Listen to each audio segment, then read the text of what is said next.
Have you ever notice that? I think हम में से सब ने ऑनलाइन शॉपिंग तो की होगी। जो ड्रेस हमें फोटो में मॉडल पे बहुत ही प्यारी लग रही होती है, वही ड्रेस जब हमारे पास आती है, जब हम उसे पहनते हैं तो हम उतने खास नहीं दिखते हैं। वो क्यों इतनी एलिगेंट लगती है एंड हम उतने एलिगेंट नहीं लगते हैं।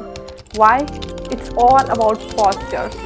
मैं सबकी बात नहीं कर रही हूँ, मैं उनकी बात कर रही हूँ जो अपने पोस्चर पे बाकायदा काम नहीं करते। Hey, welcome to episode 3 to our average to gorgeous series. You know, लोग आपको ऑनलाइन हजारों fashion tips and styling hacks देंगे while promoting some fancy brands, but no one tells you that posture alone change how you are perceived.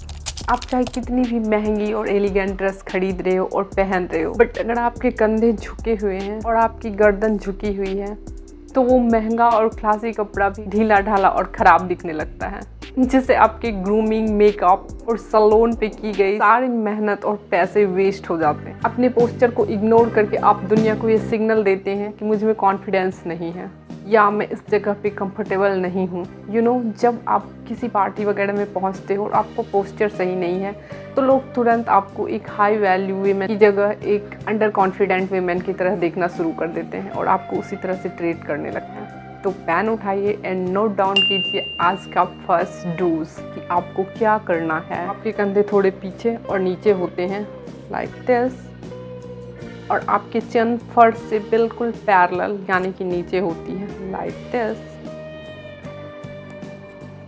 इसे psychology में power posing कहते हैं। ये सीधे आपके ब्रेन को सिग्नल देता है कि आप सुरक्षित और मजबूत हैं एंड आपका डर और झिझक तुरंत खत्म हो जाता है। साइंटिफिकली ऐसे खड़े होने से आपकी बॉडी में तुरंत कॉर्टिसोल लेवल लो हो जाता है और टेस्टोस्टेरॉन यानी कि कॉन्फिडेंस हार्मोन तुरंत बढ़ जाता है। फिर वैसे तो ये प्रैक्टिस आपको घर पे भी ऑलवेज करनी चाहिए, हमेशा अपने पोस्चर पे ध्यान देना चाहिए। बट अगर अब तक आपको इस बारे में कुछ भी पता नहीं था एंड आपको कहीं पार्टी वगैरह में जाना है, अपने मेकअप, अपने कपड़ों के साथ साथ अपने पोस्चर का भी ध्यान आपने शायद नोटिस किया है। अगर नहीं किया है तो आप नोटिस करना कि ज़्यादातर लोग जब चलते हैं तो उनके कंधे थोड़े झुके हुए होते हैं और जब बैठते हैं तो उनकी नज़रें ज़मीन पे गड़ी हुई हो। बट द ट्रिक इज़ आपके कंधे थोड़े पीछे और नीचे होने चाहिए और आपकी चिन फर्श से बिल्कुल पैरेलल सीधी होनी चाहिए। तो इसका ध्यान रखिए। And the second do's is, you know, जब हम किस पार्टी, आउटडोर या मीटिंग्स वगैरह में जाते हैं तो अक्सर हम थोड़ा सिमट के बैठते हैं बिकॉज हम उस जगह से फैमिलियर नहीं होते हैं। तो ये स्वाभाविक है। बट अगर आपको अपने पावर पोज में दिखना है, अगर आपको क्लासी दिखना है तो आपको इससे थोड़ा बाहर आना होगा। एक्चुअली उस टाइम ना हम लोगों के दिमाग में चल रहा होता, पता नहीं कौन आएगा, सब मुझे जज करेंगे, पता नहीं क्या पूछ लेंगे, और मन में थोड़ी घबराहट होती है। और ये सब सोचने के चक्कर हमारा ध्यान खुद से हट के दूसरों पे शिफ्ट हो जाता है कि पता नहीं लोग क्या सोचेंगे, पता नहीं लोग कैसे जज करेंगे, मैं अच्छी दिख रही हूँ या नहीं। सेकेंड डोज है, आपको ऐसा बिल्कुल नहीं करना है। इसके लिए मैं क्या करती हूँ कि मैं जब भी कहीं जाने के लिए तैयार होती हूँ तो सबसे पहले मैं अपने माइंड में ये सोचती हूँ कि मैं इम्पोर्टेंट हूँ, तभी तो मैं इनवाइटेड हूँ।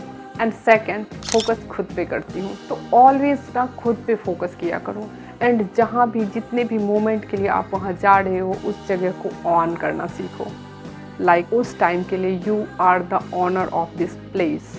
आई always do this, accept that place and it gives me more confident. Now the time is for don'ts and the biggest don't is don't rush all the time.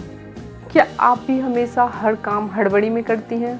You know, जल्दी जल्दी चलना, घबराहट में बात करना, हड़बड़ा के कोई सामान रखना, सामान पटकना। Stop it, don't do it. ये सारे लक्षण क्लास वुमेन्स के नहीं होते हैं कि गॉर्जियस वुमेन कभी हड़बड़ी में नहीं रहती हैं। इसके लिए मैं क्या करती हूँ कि जब भी मैं कोई काम हड़बड़ी में करने लगती हूँ उस टाइम थोड़ा सा खुद पे ध्यान देती हूँ, जानबूझ के उस काम को थोड़ा सा लेट से करो, फिर धीरे धीरे आपकी हैबिट हो जाएगी हड़बड़ी में नहीं रहने की। तो आप भी आगे से जब भी कोई काम हड़बड़ी में या घबराहट में बात करो तो आप ये प्रैक्टिस करो, बोलते हुए भी खुद को थोड़ा स्लो डाउन कर लो या हड़बड़ी में काम करते हुए भी खुद को थोड़ा स्लो कर लो। कोई फ़र्क नहीं पड़ता, एक दो काम अगर थोड़ा लेट से होगा, बट आपकी प्रैक्टिस हो जाएगी। जब आपकी प्रैक्टिस हो जाएगी तो फिर आप हमेशा हड़बड़ी में नहीं रहोगे, वो एक तरह से आपकी आदत बन जाएगी। जैसे कि मेरे साथ हुआ। अब मुझे खुद को ये याद नहीं दिलाना पड़ता है कि lovely slow down all the time, lovely slow down, slow down. So that's it for this week. आप इसे प्रैक्टिस करो। तो इस हफ्ते का रूल बिल्कुल सिंपल है, no rush all the time, shoulder back, chin up, connect with your space and stop rushing all the time. Please practice it with all your heart and you will notice a huge change in how people treat you. I will be back on the next Sunday with episode number 4. Slow down your movement, breathe deeply and stop rushing through your life. Improve yourself and bye.